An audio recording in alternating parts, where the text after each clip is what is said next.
Janata garage హిట్తో full జోష్ మీదున్న NTR 20 days gap ఇచ్చుకుని తర్వాత సినిమా కోసం ఆలోచిస్తాడట. వక్కంతం వంశీ డైరెక్షన్లో ఉంటుందనుకున్న మూవీ కొన్ని రీజన్స్ వల్ల పోస్ట్ పోన్ అయిందని అంటున్నారు. ఇక ఎన్టీఆర్ చేతిలో ఇద్దరు డైరెక్టర్లు ఉన్నారు.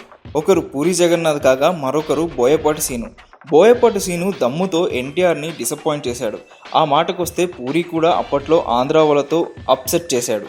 టెంపర్తో ఎన్టీఆర్ని కూల్ చేశాడనుకోండి, అది వేరే విషయం.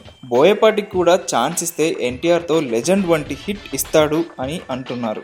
బోయపాటి లెజెండ్ కథతో వస్తాడో మళ్ళీ దమ్ము కథతో వస్తాడో తెలియదు కానీ పూరి మాత్రం 420 అనే టైటిల్తో చాలా కాన్ఫిడెంట్గా క్లారిటీగా ఉన్నాడు. టైటిల్ చూస్తుంటేనే టెంప్టింగ్గా ఉంది. ఓ పక్క ఇజం ట్రైలర్ కూడా ఇంప్రెసివ్గా ఉంది. పైగా టెంపర్తో సూపర్ హిట్ ఇచ్చాడు ఎన్టీఆర్కి. ఈ 3 కారణాలు చాలు ఎన్టీఆర్ పూరికి సరెండర్ అవ్వడానికి.